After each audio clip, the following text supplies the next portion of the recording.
Assalamualaikum warahmatullahi wabarakatuh. Alhamdulillahirabbil alamin wa bihi nasta'inu ala umuri dunya waddin. Wassalatu wassalamu ala asyrofil anbiya'i wal mursalin wa ala alihi washabihi ajmain. Amma ba'du. Perkenalkan, nama saya Aprilia Putri.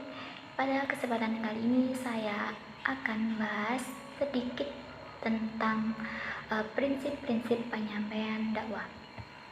Di dalam prinsip-prinsip penyampaian dakwah ini akan mengulas tentang etika-etika dalam penyampaian dakwah.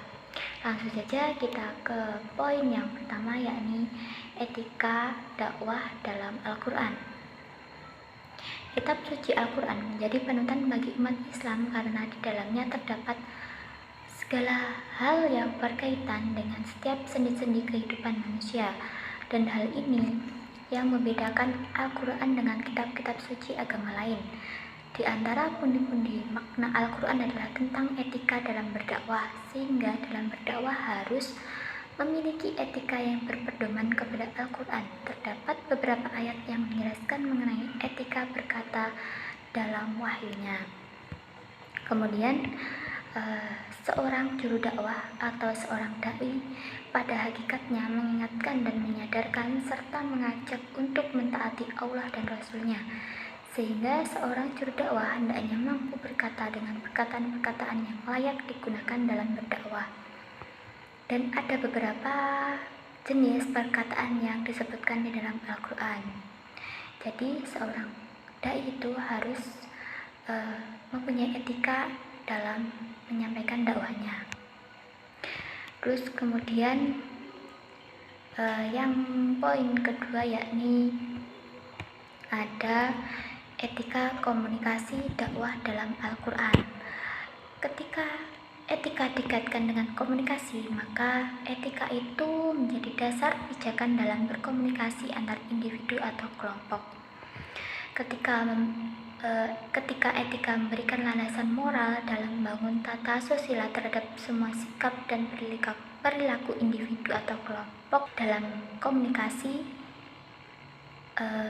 Dengan demikian, tanpa etika komunikasi itu dinilai tidak etis. Jadi etika komunikasi adalah tata cara berkomunikasi yang sesuai dengan standar nilai moral atau akhlak dalam menilai benar atau salah perilaku atau kelompok. Ketika berbicara dengan orang lain, Islam memberikan landasan yang jelas tentang tata cara berbicara.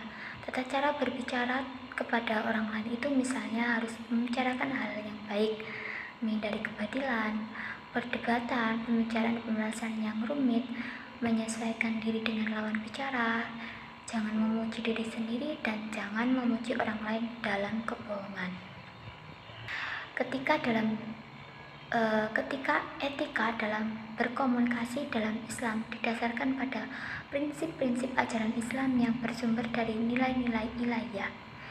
Semua prinsip itu dijadikan sebagai fondasi dasar bersikap, berbicara, bertindak, dan sebagainya dalam kehidupan umat Islam berkomunikasi. Mereka harus menjunjung tinggi prinsip-prinsip yang mendasari etika komunikasi dalam kehidupan di masyarakat, terutama dalam keluarga.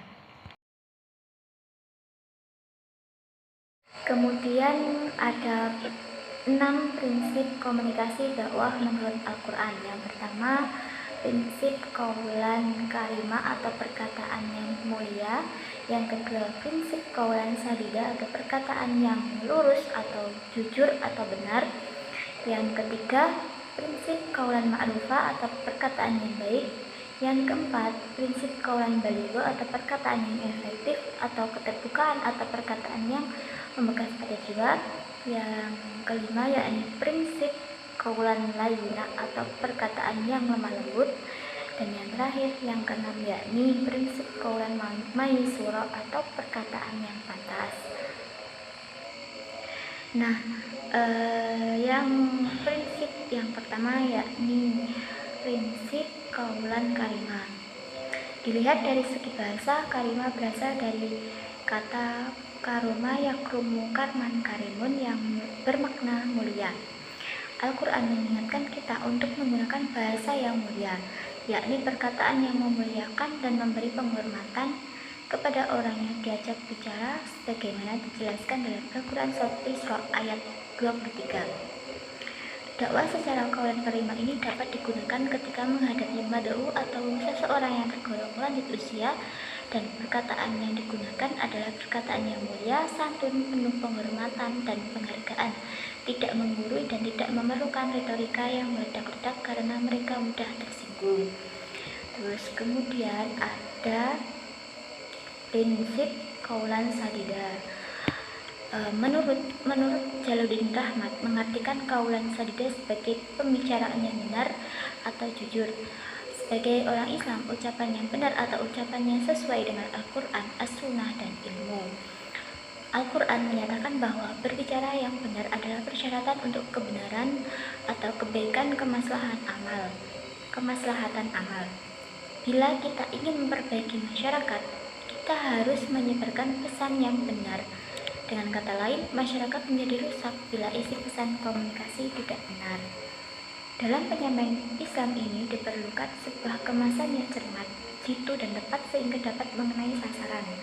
Jadi seseorang dai membutuhkan strategi dalam menggunakan kata-kata yang tepat agar kebenaran itu bisa diterima sebagai sebuah kebenaran. Arti kedua kaulan sadida adalah ucapan jujur atau tidak bohong. Nabi Muhammad SAW bersabda, jauhi dusta karena dusta membawa kamu kepada dosa dan dosa membawa kamu kepada neraka. Begitu sebaliknya, ketika kita jujur, maka kejujuran itu akan membawa kita ke dalam kebaikan dan kebaikan itu akan membawa kita kepada surga. Terus yang selanjutnya ada prinsip kaulan ma'rufah. Kaulan ma'rufah ini berarti perkataan yang sesuai dengan norma dan nilai yang berlaku di masyarakat. Seseorang dai berdakwah berbicara dengan perkataan yang ma'ruf atau baik karena memang itulah pantasnya, dan dijelaskan dalam Al-Quran Surat An-Nisa ayat 5. Sebagai seorang dai harus cermat dalam melihat bahkan dalam membaca situasi dan kondisi mad'unya. Mubalik yang cerdas apabila menyampaikan materi kepada mad'u sesuai dengan apa yang dibutuhkan mereka, menyangkut permasalahan yang mereka hadapi serta bagaimana cara menanggulanginya.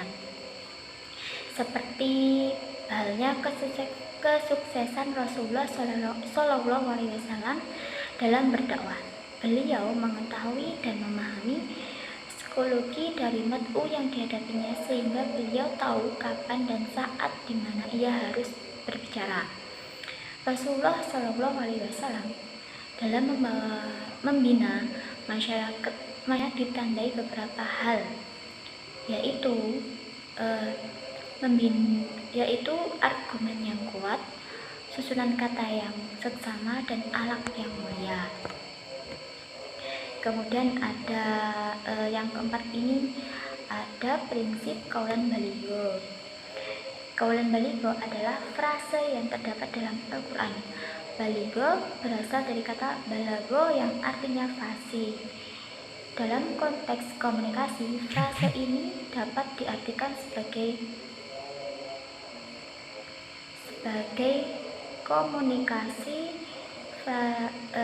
komunikasi yang efektif.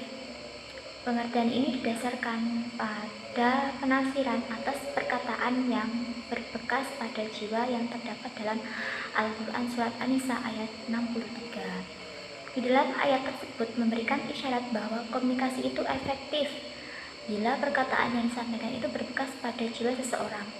Komunikasi ini hanya terjadi bila komunikasi yang berlangsung itu efektif mengenai sasaran. Artinya apa yang dikomunikasikan itu secara terang, tidak bertele-tele sehingga tepat mengenai sasaran yang dituju. Menurut Jalaluddin Rahmat, ada dua hal yang patut diperhatikan supaya komunikasi itu efektif. Yang pertama, apa yang dibicarakan sesuai dengan sifat-sifat pendengar, dan yang kedua, isi pembicaraan menyentuh hati dan otak pendengar. Nah, selanjutnya ada prinsip kaulan layyina. Secara bahasa, layyina artinya lemah lembut. Di dalam Al-Quran Surat At-Toha ayat 44 berbicara tentang dialog Nabi Musa dengan Fir'aun. Allah menuntun dan memotivasi agar Nabi Musa menggunakan kaulan lainnya saat menyampaikan dakwahnya. Islam mengajarkan agar menggunakan komunikasi yang lemah lembut kepada siapapun. Kaulan lainnya ini adalah etika komunikasi yang diimbangi dengan sikap dan perilaku yang baik, lemah lembut, tanpa emosi dan caci maki, atau dalam bahasa komunikasi antara pesan verbal dan non-verbal itu harus seimbang.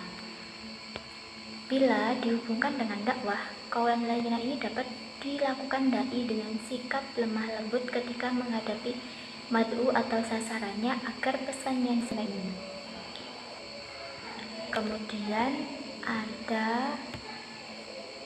Kemudian yang terakhir ada prinsip qaulan maisura. Dalam komunikasi baik lisan maupun tulisan dianjurkan untuk mempergunakan bahasa yang mudah, ringkas dan tepat sehingga mudah dicerna dan dimengerti. Dalam Al-Quran, istilah qaulan maisura yang merupakan salah satu tuntunan untuk melakukan komunikasi dengan mempergunakan bahasa yang mudah dimengerti dan melegakan perasaan.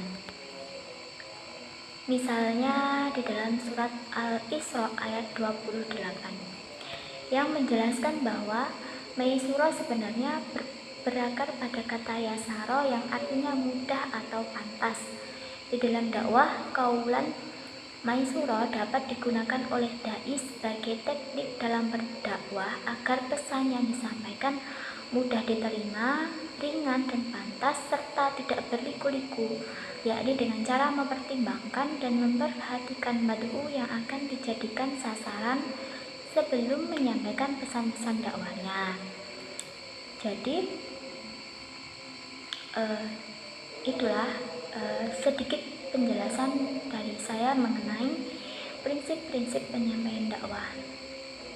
Mungkin hanya itu yang dapat saya sampaikan, semoga bermanfaat. Wabillahi taufiq wal hidayah, waridho wal inayah. Wassalamualaikum warahmatullahi wabarakatuh.